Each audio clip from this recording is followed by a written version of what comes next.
Hello, welcome back. Let's continue reviewing our textbook, Drafting and Design for Architecture and Construction. In this video, we are going to review chapter 7, that's Indoor Living Areas. And in this chapter, you will learn to identify the functions of indoor living areas. You'll learn how to design the location, decor, size, and shape of indoor living areas, and um, actually, you will see how a room's orientation, walls, floors, windows, ceilings, lighting, and furniture can contribute to room function and appearance. And we'll see how we can design indoor living areas and work with them into a convenient floor plan.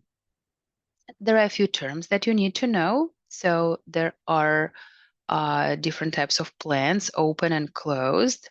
Then we'll learn about egress, we'll learn about the furniture templates, then different types of spaces such as the family room, home office, living area, media room, parlor, and other types of dwelling units.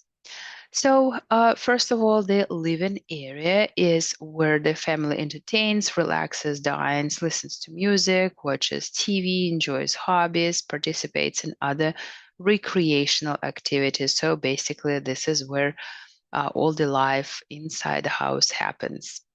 And there are different types of plans. In most two-story dwellings, the living area is usually on the first floor and is adjacent to the entrance and the dining area as well. And then when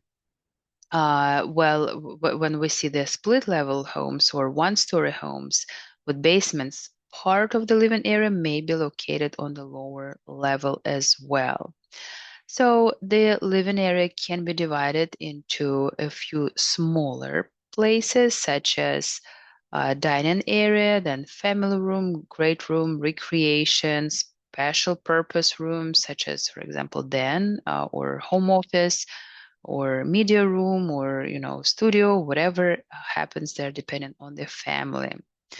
And also, the subdivision is not always separated by a partition, but we can clearly see how the room is divided. So when we talk about the open plan, that is informal plan, and this is when partitions do not totally divide the rooms of an area, and when the rooms are completely separated by partitions and doors, the plan is known as a closed plan or formal plan. Again, please review the textbook. There are a lot of beautiful images, floor plans, and things that you really need to understand. So when we talk about the closed plan, rooms are completely separated, and they are found most frequently in traditional or period type homes. There are also combined plans, and some large contemporary living area plans include both closed and open rooms. So, and that is quite typical for the 21st century dwelling units. So, when we talk about the orientation of the living rooms, you need to actually have special careful consideration when you work on the placement of the living room in relation to its surroundings, including other rooms, like what the adjacency is, how convenient it is for everybody. You don't want to have a bedroom on one side and then the bathroom on the other side of the living room, so people will, just run after the shower and so on. So you really need to consider what this family what the family needs are and how to work around them. Also, here the author is talking about the decor, and the general decor or pattern of decoration of the living room depends primarily on the tastes, habits, and personalities of the residents. So they dictate what they would like to see, what they would like to keep, and how they would like to place those elements. So when we talk about walls, the appearance of walls depends on more than wall coverings. The design and placements of doors, windows, fireplaces, and so on that creates a special atmosphere.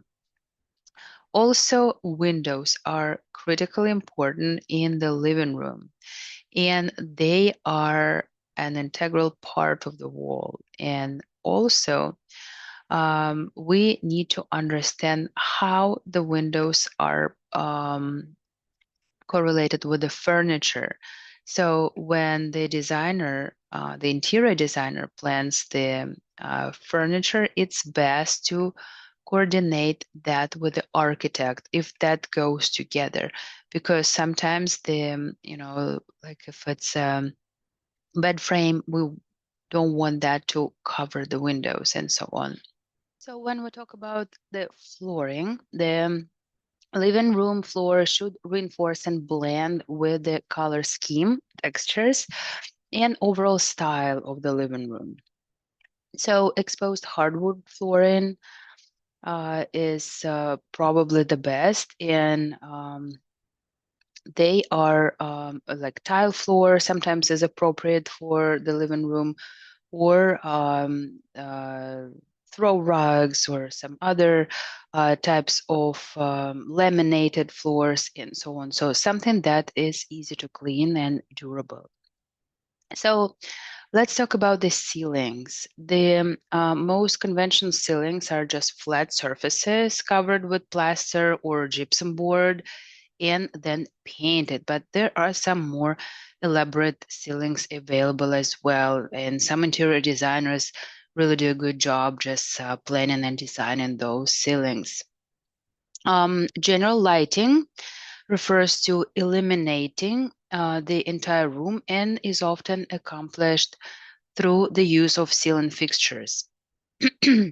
Excuse me, wall spotlights and cove lighting. Local lighting is light for a specific purpose, such as reading, drawing, or sewing. And then decorative lighting is used to improve the appearance of a room, create a mood, or to enhance a particular attractive feature in the room. So also here, let's talk about the size and the shape of the living room. Usually it should be determined before the living room is created, and that is based on the type of furniture that we would like to see there. There are a few typical floor plans here available, so please again refer back to our textbook and see the furniture templates as well.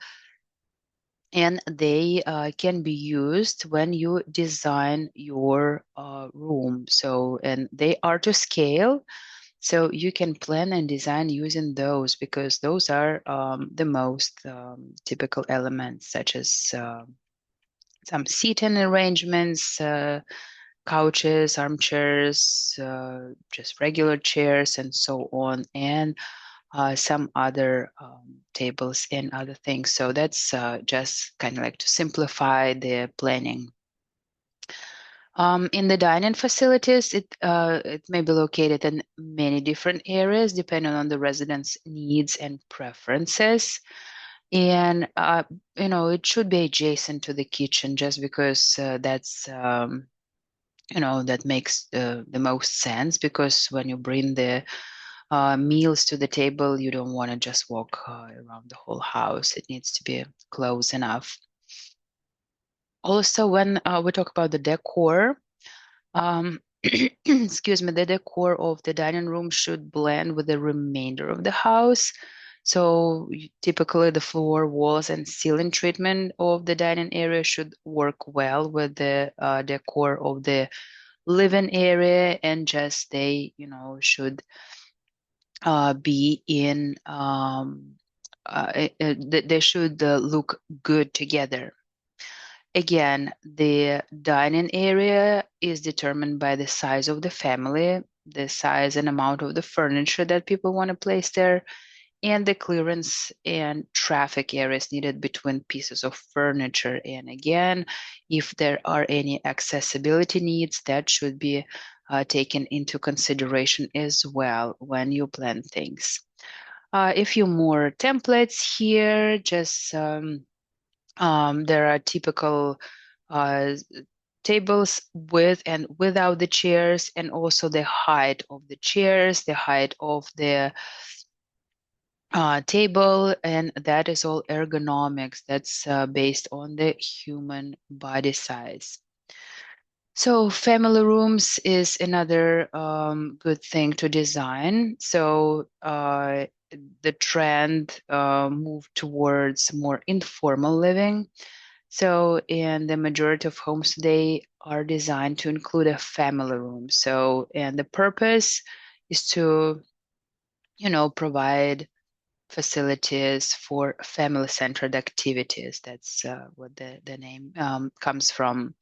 The location is usually, somewhere accessible, but not really visible from the rest of the living area because, there may be some hobby materials and some clutter, and we don't really want that to expose to the place when the guests come. As far as the decor, the family room should provide a vibrant atmosphere, and each um, a room should be different, of course, based on the family, but it needs to be easy to maintain and clean. So you definitely want to keep that place tidy, no matter how much clutter there is, but that's usually covered with less expensive materials than the living room. Again, size and shape is totally different. It's like there's no one size fit all. It totally depends on the activities of the family.